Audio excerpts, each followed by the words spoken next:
We begin not with stories, but with silence, the kind of silence that exists before creation, before any word is spoken, before even the first breath is drawn.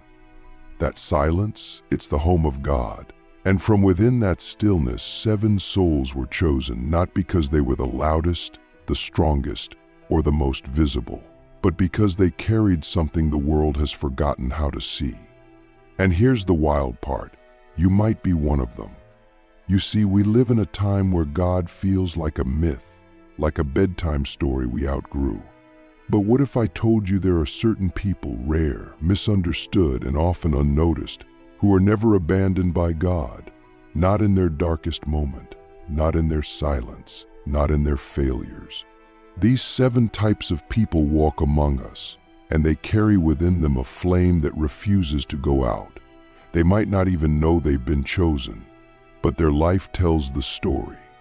Before we go deeper, let me ask you something. Have you ever felt as if the universe was testing you, like everything was being taken away, and yet somehow some mysterious force pulled you through at the last second? That wasn't luck. That was presence. That was grace. The first of the 7 chosen ones is the one who remains authentically loyal to truth, even when it breaks them. They don't lie to themselves, and they don't pretend for the world. When everyone else is performing, they're surrendering. They lose friends for it. They lose status. Sometimes they even lose their minds. But God never leaves them. You know why? Because truth is the frequency of the divine. When you live in truth, you tune your soul to the voice of God, even if everyone else thinks you're broken. These people often suffer in silence, but when the world turns its back, the heavens lean in closer. The second chosen one is the silent server. They help when no one asks. They give when no one watches. They clean up other people's messes and never ask for credit. These are the spiritual janitors of the universe. Angels walk beside them. They don't need to announce their goodness because their energy speaks for them. You might be one of them. Ever feel invisible but still compelled to do the right thing? That's not weakness. That's sacred strength. The unseen contract between divinity and the endlessly faithful. Now, the third chosen one is the one who loves without condition. You want to know how rare this is? It's like finding a flame that burns underwater. This person forgives when it's not deserved. They stay when others would run. Their love is not transaction, it's transmission. They are God's secret weapon in a world addicted to judgment. But this love comes at a cost. They're often used, misunderstood, and left behind. But God never leaves them. Because the unconditional lover is the closest thing to God's own heart walking on earth. Pause for a moment. Let's go deep. If someone betrayed you, really wounded you, and I mean shattered your soul, could you forgive them without needing an apology? Could you still love them, not for what they did, but for who they are beneath their pain? That level of love, that's not human. That's divine leaking through human skin. And it's the mark of the third chosen one. The fourth? This one's wild. The fourth chosen one is the soul who walks through fire but does not curse the flame. These are the ones who faced immense suffering, loss, abuse, failure, illness, and still say, thank you. They don't thank the pain. They thank the process. They've understood that pain is not punishment, it's purification. Have you ever gone through something so painful that it cracked your identity open? You thought you'd break, but what if that breaking was actually your becoming? These people don't just survive trauma, they transmute it. They alchemize darkness into depth. They become healers not because they studied healing, but because they had to heal themselves. And this is why God never abandons them, because they chose growth over bitterness. They said yes to the fire, and in doing so became the light. Let me ask you something impossible. If you knew that your suffering would awaken someone else's soul years from now, would you still go through it? Would you accept your pain if it meant someone else would find their purpose? That question is not rhetorical. It reveals your alignment. Now, the fifth chosen one is the seeker who never stops asking questions. You know who you are. You've never been satisfied with surface answers. You've always felt like something's off, like the world is wearing a mask. You question religion, society, even your own beliefs. And while others call you rebellious or lost, the truth is you're being guided by a compass deeper than logic. You're being pulled by something ancient, something sacred. And even if you don't believe in God the way others do, God believes in you. Doubt is not the opposite of faith. Apathy is. The seeker who questions is closer to God than the blind follower who never dares to look deeper. Why? Because God is mystery, and those who seek mystery with an honest heart always find more of the divine. But beware, the path of the seeker is lonely. You might lose your old self.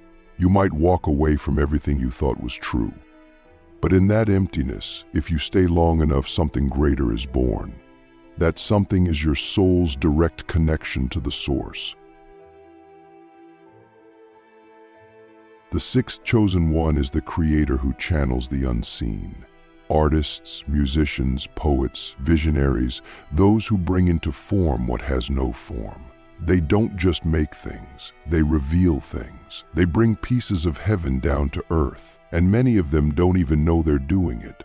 They just feel this strange pull to make, to express, to birth something that doesn't exist yet.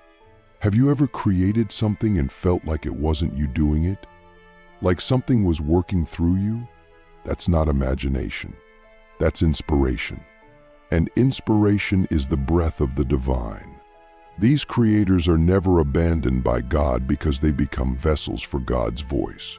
Even when they doubt themselves, even when their art is rejected, the act of creation is itself a prayer, a sacred offering. Are you creating, or are you waiting to be perfect before you begin? What if the thing you're terrified to make is the very thing God assigned you to birth? And now, the seventh chosen one, the rarest, the presence carrier. These people don't need to speak. They walk into a room and the energy changes.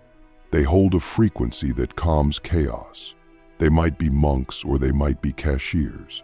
Their power isn't in what they do, it's in who they are. They've emptied themselves of ego, and in doing so become full of presence. They don't argue. They don't prove. They be. And in their being, others remember the sacred. Have you ever sat next to someone in total silence and felt like you were being healed? That's the presence carrier. They're not flashy. They're not loud. But they're the closest thing to heaven we'll ever touch in human form. And now I ask you the question that determines everything. Which one are you becoming? Maybe you've been all seven. Maybe you've been none yet. But here's what I know: if you're still watching, it's not by accident. You're being called, not to religion, not to belief, but to remembrance. You were never meant to fit in. You were meant to awaken. You were never meant to be normal. You were meant to be divine. If you felt abandoned, forgotten, or invisible, know this: God never left. God was simply waiting for you to remember who you are. You are the prayer your ancestors whispered. You are the light your lineage fought for. You are not just chosen, you are choosing. And now the path opens. Chosen in the shadows, why the most powerful souls are hidden from the world. We often mistake visibility for value. In a world obsessed with attention, it's easy to believe that those who shine the brightest are the most significant. But the truth is far more mysterious. The most powerful souls, the ones truly chosen by God, are often hidden in plain sight. They walk quietly, live humbly, and rarely announce their depth. Why? Because their power isn't for show. It's sacred. It's meant to serve, not to be sold. And this is one of the greatest paradoxes of the spiritual path. The more spiritually advanced you become, the less recognition you seek. In fact, the deeper your connection with the divine, the more invisible you may feel to the world. But you are never invisible to God. In the silence, in the stillness, in the moments where no one is watching, you are most seen by the one who matters. There's a hidden wisdom in this. If you were celebrated too early, your ego might take the credit. If you were given the spotlight before your soul was ready, the light would burn you instead of illuminate others. So instead, God hides you, covers you, protects your sacredness from the noise of the world. Have you ever felt like no one truly sees you? Like your gifts are being overlooked? That's not abandonment. That's refinement. God is not punishing you, He's preparing you. Every unnoticed act of kindness, every private prayer, every silent tear, it's all being documented by the universe in ways we can't comprehend. And when the time is right, the unveiling will come. But not before your soul is ready to carry the weight of your calling without breaking under its influence. You may ask, why would God choose someone and then make their life so difficult? The answer is both brutal and beautiful, because destiny requires depth. Shallow people can carry fame, but only deep souls can carry purpose. And depth is forged in the dark. The chosen ones are not pampered, they are pressed. They are not protected from pain, they are led straight into it. Why? Because only through pressure does a coal become a diamond. Only through fire does gold lose its impurities. And only through isolation does the soul learn to hear the whisper of God. If you're going through something that feels unbearable, consider this. What if this isn't happening to you, but for the version of you that you haven't unlocked yet? What if this pain is not punishment, but permission to become the real you? Let's go deeper. One of the most misunderstood parts of being chosen is that it often feels like rejection. You're not invited, you're left out. You're not the one people think of first. But here's the hidden truth. Rejection from people is often redirection from God. Sometimes He lets them ignore you because He's trying to isolate you. Not to hurt you, but to reveal you. Have you ever noticed that your most powerful realizations didn't come during your victories, but during your valleys? That's not a coincidence. That's design.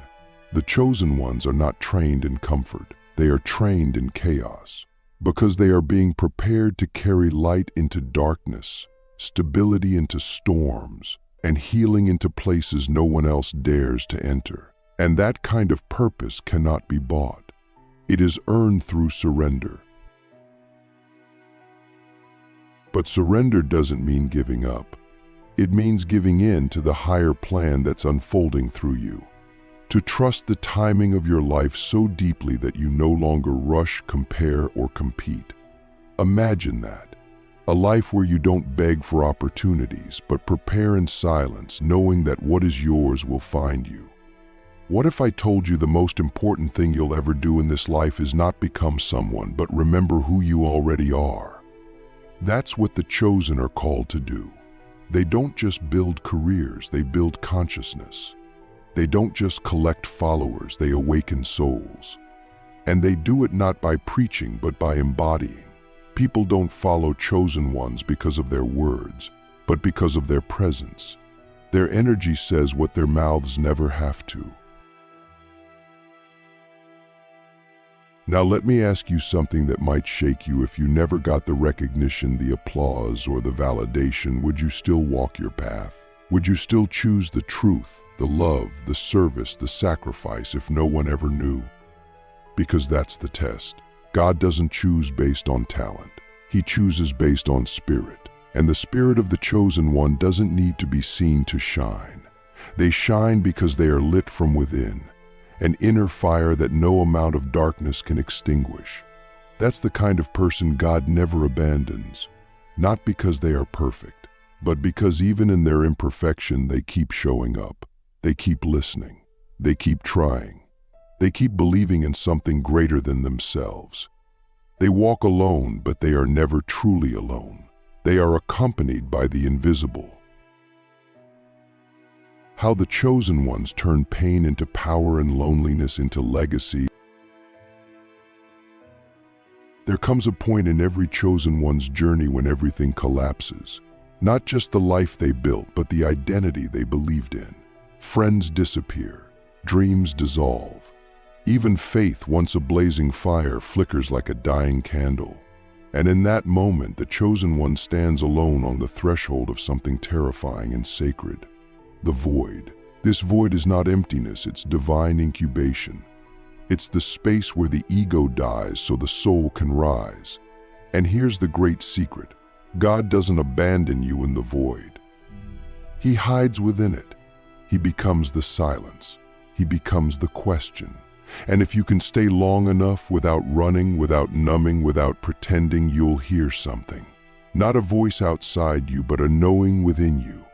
That's when you realize the final test was never about survival. It was about surrender. Surrender is misunderstood. It's not weakness. It's not giving up.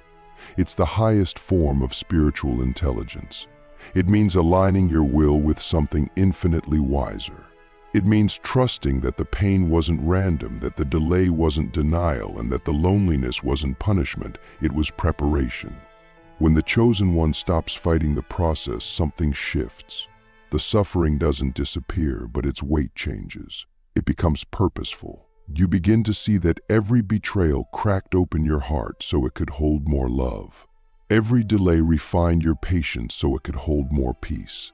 Every failure humbled your ego so your spirit could expand. And in that moment, you stop asking, "Why me?"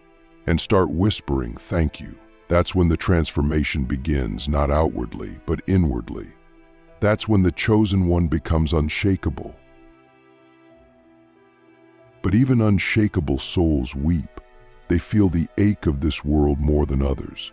They don't just see pain, they carry it. They don't just witness suffering, they absorb it. Why? Because chosen ones are spiritual alchemists. They don't run from darkness, they transmute it. They take grief and turn it into compassion. They take trauma and turn it into wisdom. They take loneliness and turn it into legacy. But make no mistake, this is not a glamorous path. It's sacred warfare.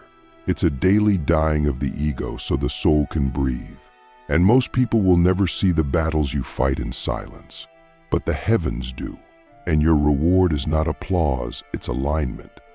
A life so in tune with the divine that even in chaos you feel clarity.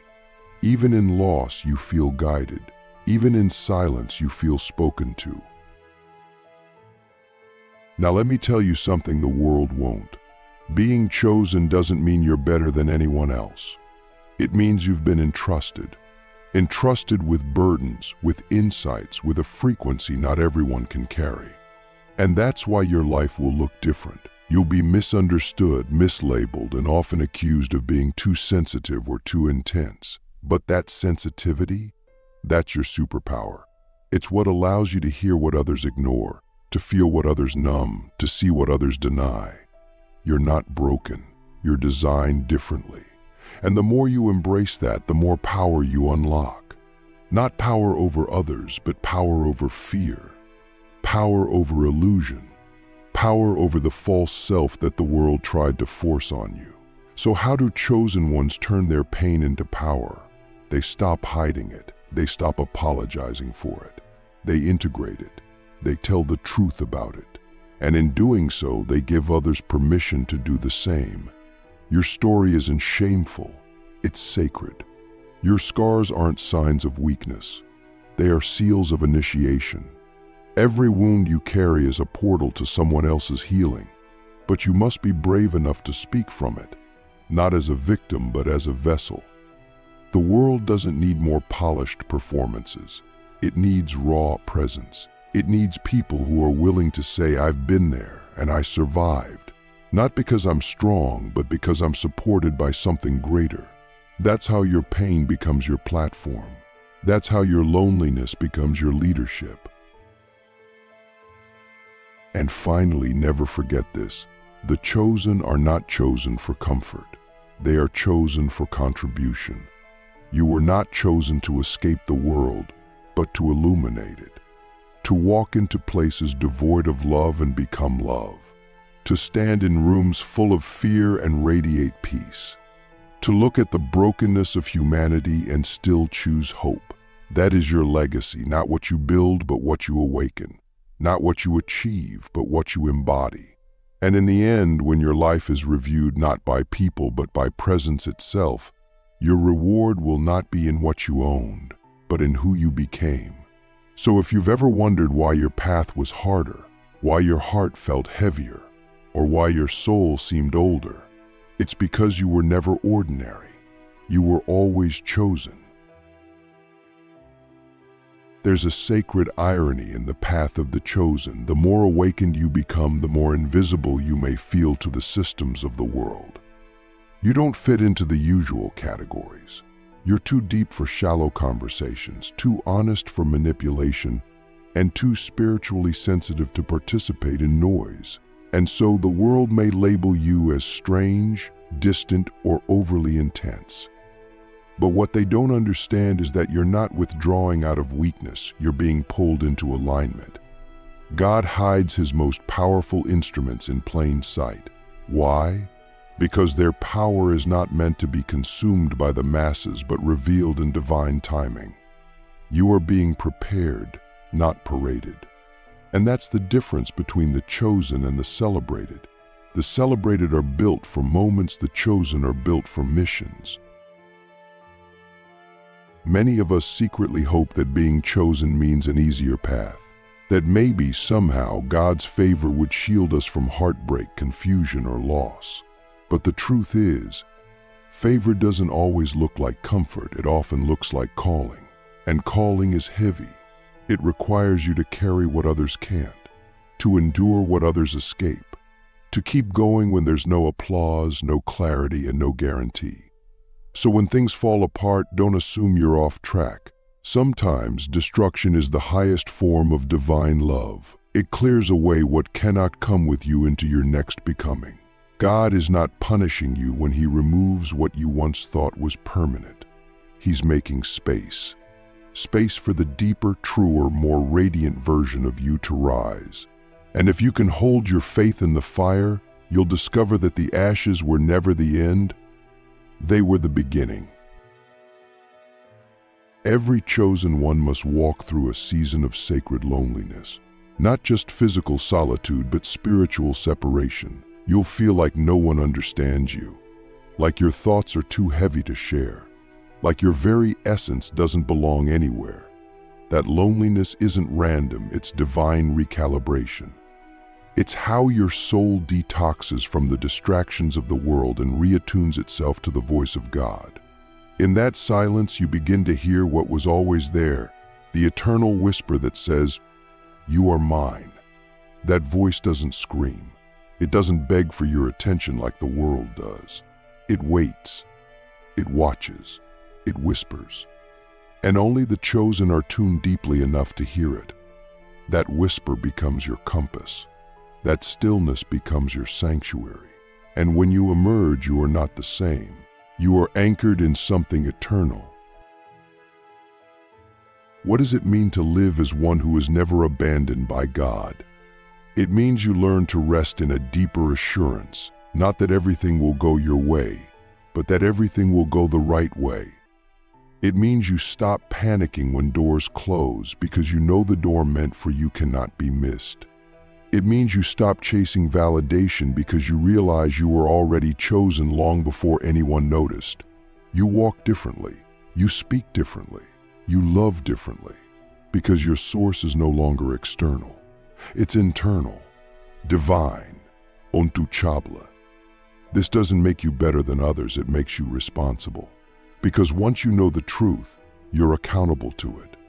You become a living reminder to others of what's possible when you walk with the unseen, trust the unknown, and surrender to the sacred. So if you're still here, still watching, still listening, it's not by accident.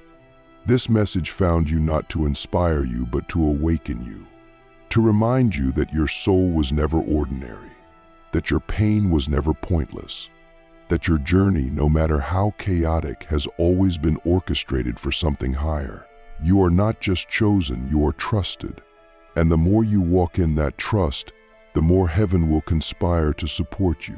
Not always in the way you expect, but always in the way you need. So breathe deep, hold your head high, and remember, even on the days you feel forgotten by the world, you are remembered by God. You are carried, you are guided, you are becoming everything you were sent here to be.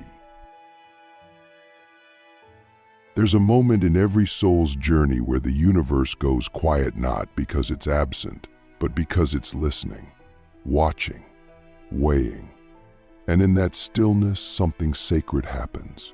A contract is written not on paper, but in fire, not with ink, but with tears. It's not a contract you sign with your hand. It's one your soul accepts before you're born. And when that contract is activated, you don't just survive life, you become the kind of person who walks through fire and comes out carrying light. The kind of person that darkness can't touch, not because you're perfect, but because you're aligned. You might not know it yet, but if you're still watching this, something ancient inside you is remembering. You've been through battles no one saw.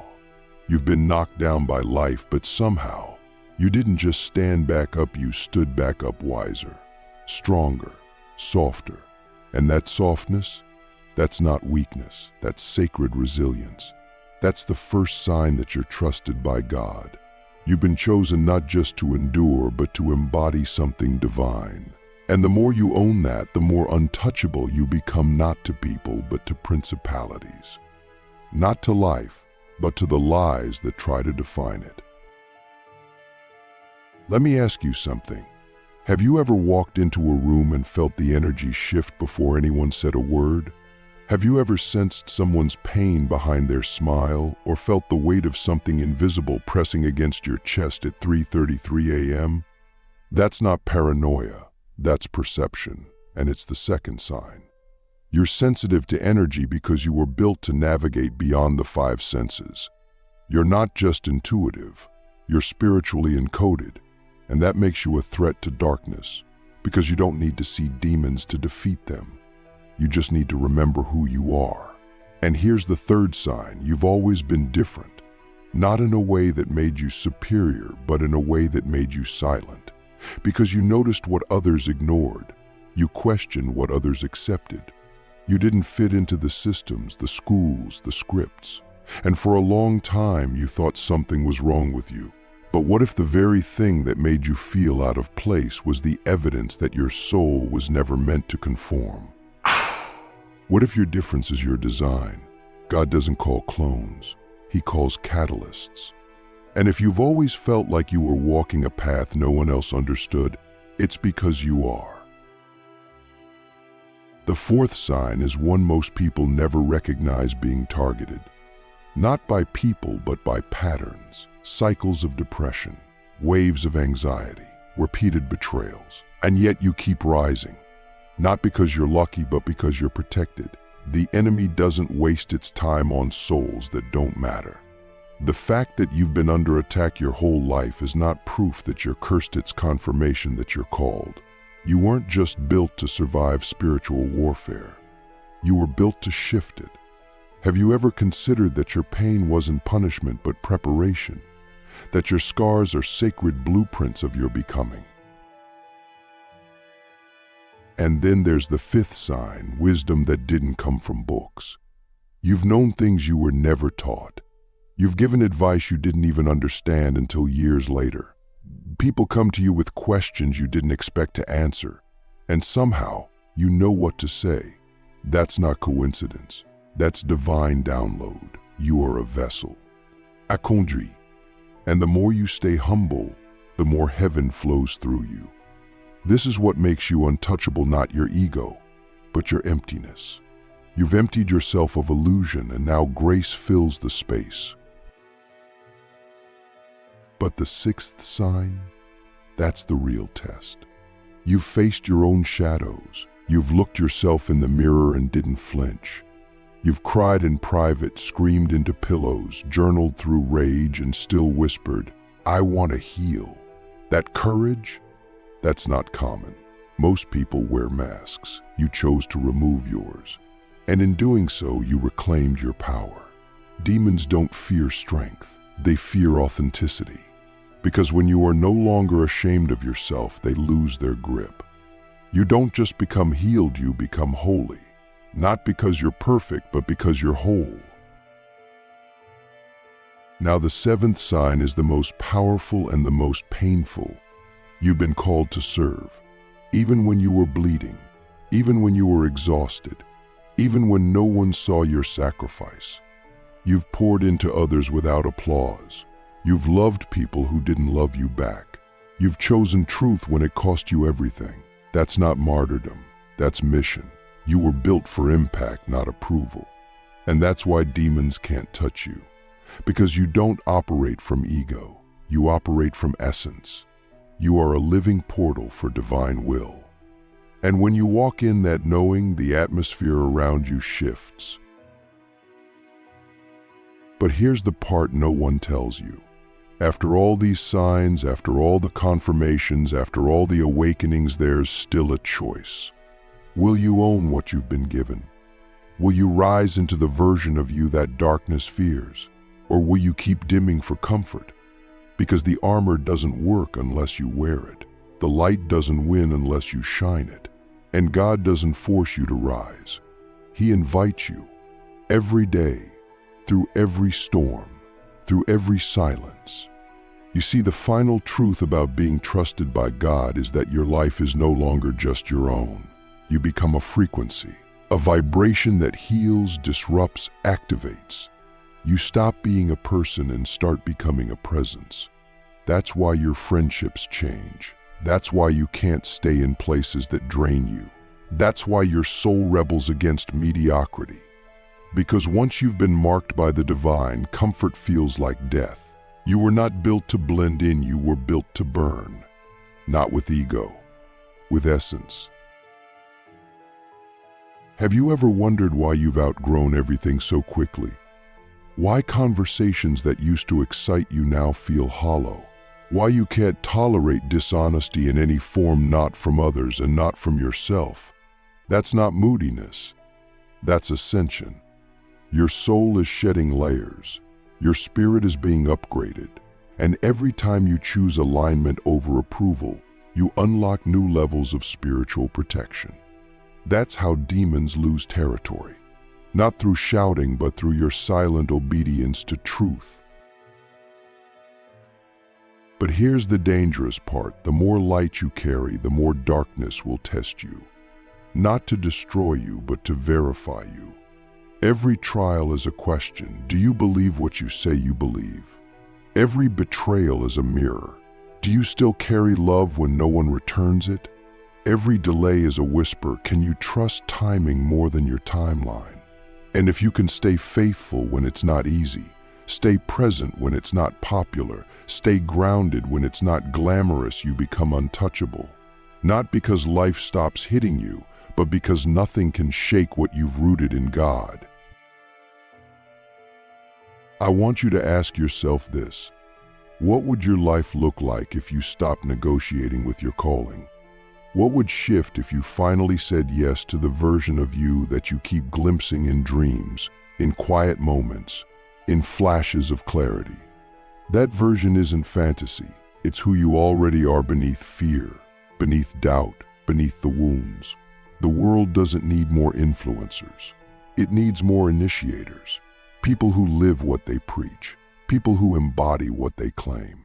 You don't need a stage. You need surrender. You don't need followers. You need fire. And never forget this. Demons don't fear your performance. They fear your purity. Because purity is clarity. And clarity slices through illusion like a sword. When you walk with clarity, you don't need to argue. You don't need to prove. You just move and the unseen world rearranges itself. You speak and lies dissolve. You rest and angels guard you. That's what it means to be trusted. You don't carry power. You are power. Not because of who you are, but because of who flows through you. If you've made it this far, it's not entertainment, it's evidence. You're waking up. You're remembering. And now the question stands, what are you going to do with this awareness? Will you bury it again beneath fear? Or will you walk like the storm you've survived? Will you keep waiting for permission? Or will you finally realize you are the proof, the evidence that light still wins, that truth still stands, that heaven still speaks through human form? You're not just trusted, you're chosen. You're not just protected, you're prepared. And you're not just alive, you're activated. Now go walk like it, because when you show up, darkness bows.